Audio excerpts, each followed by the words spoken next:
Bila kamu melaksanakan puasa dan kamu merasa lebih tenang dan bahagia, itu bukan kebetulan, tapi ada penjelasannya secara ilmiah. Ya, simak terus opini saya Dr. Roy. Kali ini akan membahas puasa bikin bahagia.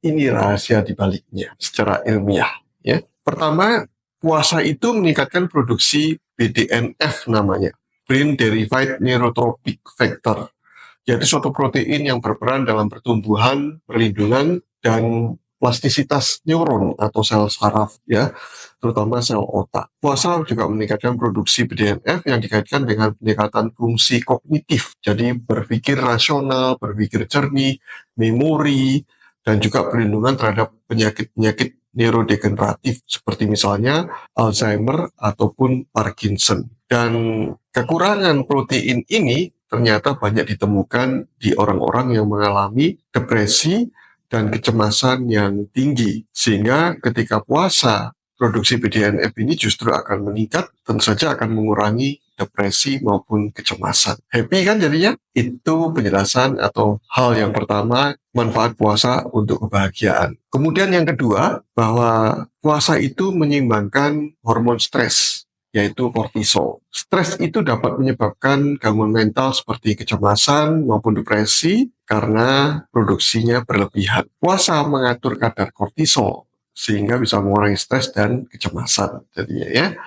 Jadi puasa itu menjadi efisien dalam mengelola stres. Happy juga kan jadinya. Lalu mengurangi peradangan dan stres oksidatif. Ya, ternyata peradangan di otak yang kronis itu sangat berkaitan dengan gangguan mental seperti depresi, bipolar, bahkan schizophrenia, gangguan mental yang berat. Puasa itu mengaktifkan autofagi namanya, proses pembersihan sel, dan mengurangi produksi dari zat-zat yang membantu timbulnya keradangan. Puasa ternyata dapat menyeimbangkan respon imun dan mengurangi peradangan otak. Dan ini akan memberikan efek perlindungan terhadap otak dari kerusakan karena peradangan dan gangguan imun lainnya. Karena tidak ada yang meradang, happy, otak menjadi bahagia, dan itu akan menimbulkan kebahagiaan secara keseluruhan bagi kita. Lalu yang keempat, puasa itu menstabilkan gula darah dan sensitivitas insulin akan meningkat. Resistensi insulin dan fluktuasi darah yang tidak stabil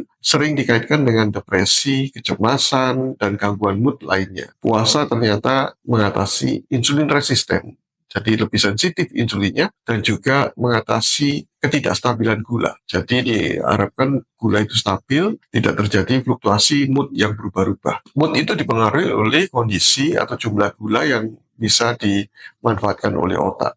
Ya. Puasa meningkatkan sensitivitas insulin dan membantu menjaga stabilitas energi otak jadinya, dan mencegah perubahan mood yang drastis yang saya sampaikan tadi itu. Dan beberapa studi bahkan menunjukkan bahwa diet rendah karbohidrat atau puasa intermittent bisa menjadi terapi tambahan untuk gangguan bipolar. Jadi bisa mengurangi dosis obat dan bahkan bisa lepas obat ketika melakukan diet rendah karbohidrat ataupun melakukan intermittent fasting, puasa berjangka. Dan yang kelima, puasa itu akan meningkatkan produksi keton, ya, terutama jenis beta hidroksibutirat, BHB. Dan selama puasa ini produksi keton itu menjadi alternatif bagi sumber energi untuk otak yang stabil jadinya. Dan keton ini mempunyai efek antiinflamasi, anti peradangan, dan juga perlindungan terhadap sel-sel otak. Keton juga meningkatkan mitokondria dalam neuron, sehingga mitokondria itu adalah satu pabrik energi. Ketika energi otak itu stabil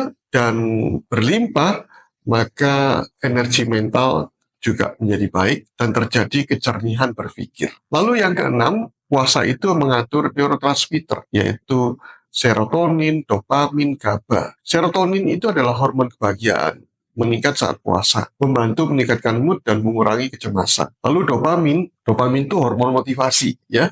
Kalau orang termotivasi, tentu saja orang yang lagi bahagia kan, bukan lagi cemas atau lagi depresi. Jadi meningkatkan dopamin sehingga lebih stabil dan dapat meningkatkan fokus, motivasi, dan mengurangi kecanduan makanan ataupun zat yang lainnya. Lalu GABA. Nah, GABA ini hormon relaksasi yang juga meningkat, membantu mengurangi stres dan meningkatkan kualitas tidur. Dan puasa tentu saja akan meningkatkan kualitas tidur. Puasa dapat membantu mengatur ritme sirkadian, yang membuat pola tidur menjadi lebih stabil. Dengan puasa, maka tidur menjadi lebih berkualitas. Hormon yang mengatur stres dan emosi menjadi lebih seimbang, sehingga dapat membantu mengurangi gangguan kecemasan dan depresi. Itu 7 penjelasan ilmiah mengapa ketika puasa kita bisa bahagia, ya, dan berpikir lebih jernih. Jadi kesimpulannya, puasa sangat bermanfaat bagi kesehatan mental dengan meningkatkan BDNF, menyeimbangkan hormon stres, mengurangi peradangan, dan menstabilkan gula darah, serta meningkatkan keton, serta mengatur neurotransmitter antara lain dopamin, hormon motivasi, serotonin, hormon bahagia, dan GABA, hormon yang rileks. Ya, tidak usah tegang, tapi rileks. Ya, dengan puasa, dengan GABA yang diproduksi dengan cukup banyak. Ya, sehingga puasa dapat mengurangi depresi, kecemasan, bahkan gangguan neurodegeneratif, mencegah gangguan neurodegeneratif seperti Alzheimer maupun Parkinson. Nah, itu adalah manfaat dari puasa yang membuatmu bahagia jadinya. Karena itu, manfaatkan puasa. Puasa itu murah, mudah, ya, dan bisa dilakukan oleh siapapun. Ingin tahu cara berpuasa dengan baik? Kamu bisa simak pada tayangan saya yang lainnya ya, mengenai intermittent fasting dan manfaatnya yang jauh luar biasa itu. Demikian informasi yang saya berikan. Bila informasi ini bermanfaat bagi Anda bagikan dong kepada yang lainnya, supaya yang lain juga bisa merasakan manfaat atau mengetahui manfaat dari puasa. Dan melakukan puasa tentunya nantinya, bukan untuk dibicarakan saja. Jangan lupa subscribe dan komen, serta like bagi kamu yang setuju dengan tayangan kali ini. Dan sampai jumpa pada tayangan selanjutnya. Salam sehat dari saya, Dr. Oi. Stay healthy.